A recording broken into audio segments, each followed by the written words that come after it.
Olá pessoal, tudo bem por aí? Convido todos e todas para fazermos uma viagem no ano de 1985 e entendermos como foi o processo de redemocratização do Brasil após longos anos de ditadura civil-militar. Vem comigo que eu acredito que vai ser super interessante você embarcar nessa viagem. Bom, se você curte história, você deve compreender que o período da ditadura civil-militar durou de 1964 até oficialmente 1985, quando existe a sua dissolução completa. Entretanto, esse processo de dissolução da ditadura civil-militar aconteceu um ano antes, lá em 1984.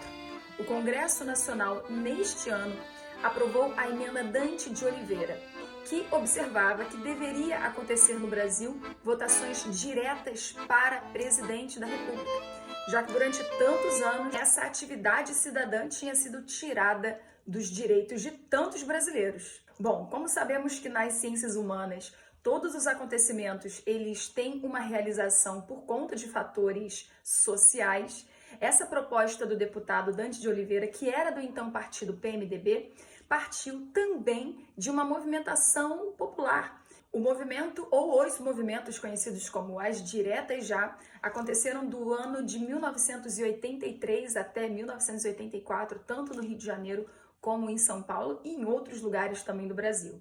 Então, essa movimentação popular já chamava a atenção dos políticos do Congresso Nacional de que o povo iria fomentar o retorno à atividade cidadã. Se nós voltarmos um pouco no tempo, lá no ano de 1974 até 1979, durante o governo do presidente Geisel, nós podemos compreender que a população já fomentava essa movimentação cidadã, esse retorno à atividade de escolher o seu próprio presidente.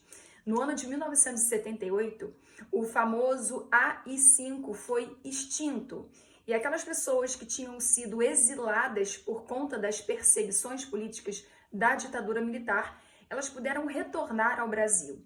E também tivemos a dissolução do sistema bipartidário, ou seja, onde só havia a viabilidade de existir dois partidos políticos para o pluripartidarismo. Então, aí em 1978, nós temos o surgimento de partidos que são conhecidos até hoje como o PMDB, PSC, PT.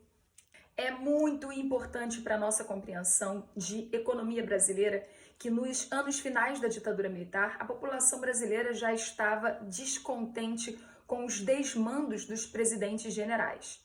E nós tivemos dois problemas econômicos muito destacados que vão se esticar nos períodos onde os presidentes democráticos retornaram. Esses eram os dois problemas.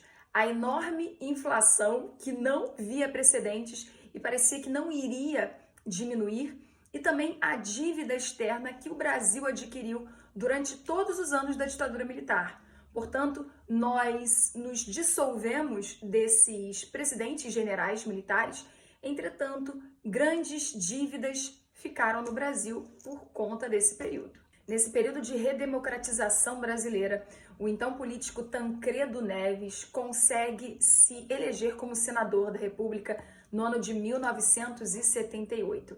E logo depois ele pega uma proporção de carisma muito grande, um gosto do público, e ele consegue se eleger governador de Minas Gerais no ano de 1983. E a partir do ano de 1983, ele vai começar a ser cogitado para ser lançado como candidato à presidência.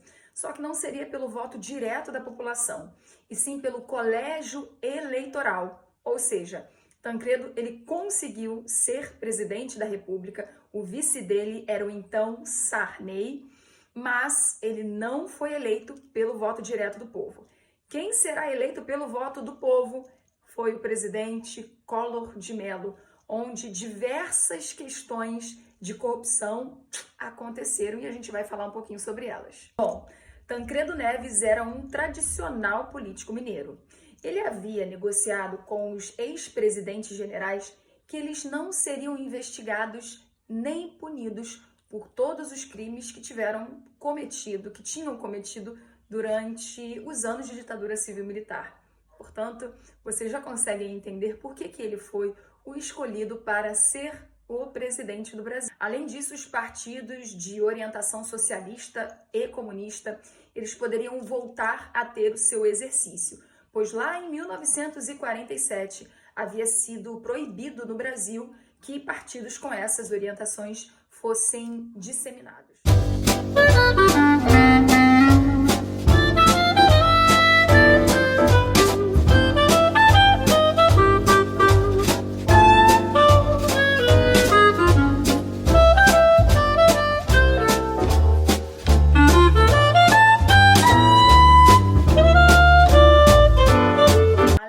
Surgiram outros benefícios, como o seguro-desemprego, o vale-transporte.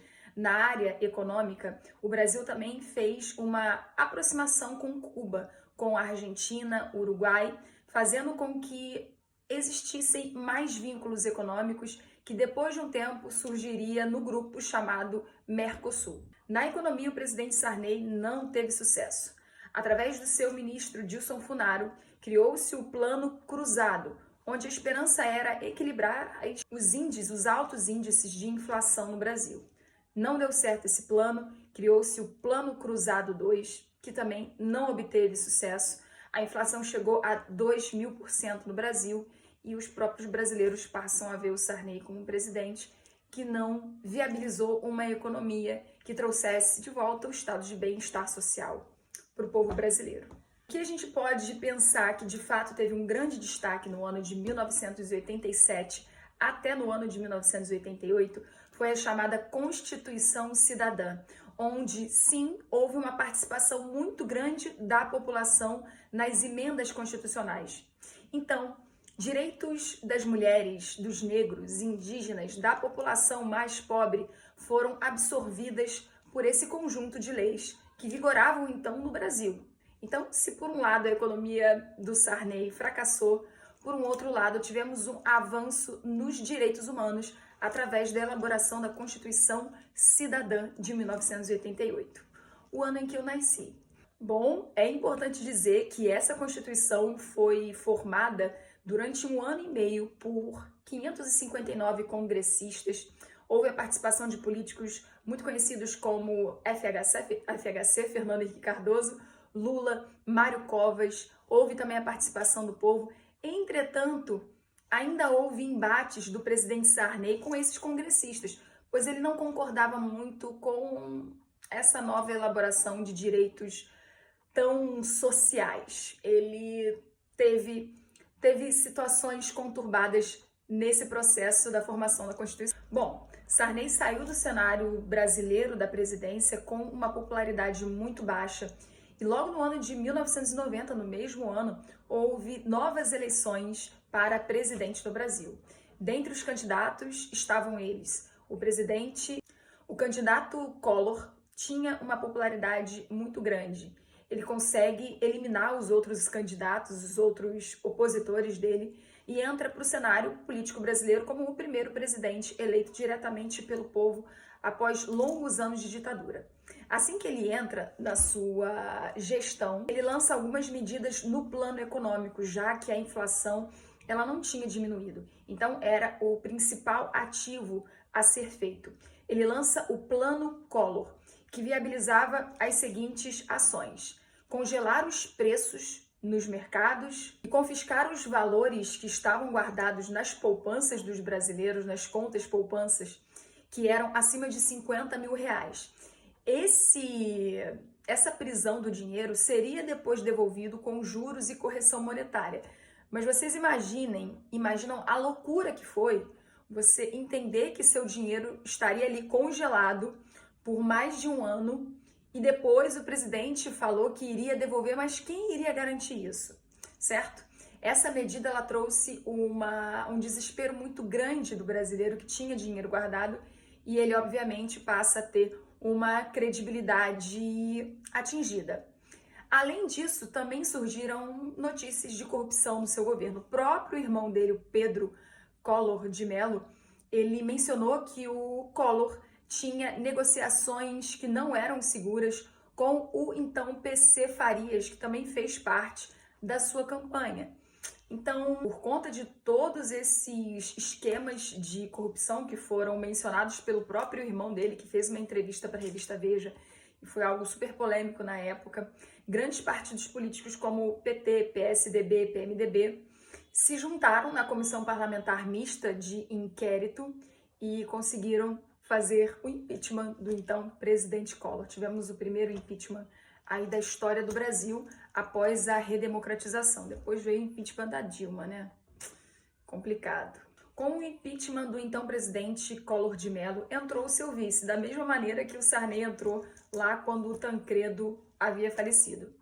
O então vice de Collor, quase que não saiu agora, foi o candidato, esse então vice era o político Itamar Franco, onde ele entra e consegue ali, com a ajuda do sociólogo Fernando Henrique Cardoso, implementar um plano econômico que vai equilibrar a inflação no Brasil, que ainda era um grande problema. Bom, formou-se aí nesse período de 1993, através do ministro da Fazenda, Fernando Henrique Cardoso, o Plano Real, que enfim trouxe um equilíbrio maior para a economia do Brasil, que já sofria desde 1988, 85, com os intensos números de inflação. Terminando esse período de Itamar Franco, a gente tem a entrada do Fernando Henrique Cardoso no cenário político brasileiro, que começa em 1995 e vai até 2003. Nós tivemos sim uma equiparação muito boa do real brasileiro, que toma uma importância equiparado ao dólar, inclusive. Entretanto, na parte social, o Brasil viveu um período de grandes privatizações e as políticas públicas, elas foram amenizadas. Então, também temos várias críticas para fazer sobre o período de FHC, mas esse assunto vai ficar para uma outra possibilidade, outra oportunidade para a gente estar discutindo aqui. Eu espero que vocês tenham curtido essa breve linha do tempo da redemocratização política brasileira e que a gente possa sempre refletir sobre esses temas que são tão importantes e que repercutem, quase que não saiu, e que refletem a nossa visão política até os dias de hoje. É isso, queridos e queridas. Até breve. Estudem sempre história para estarem expandindo as reflexões sociais de vocês. Beijos!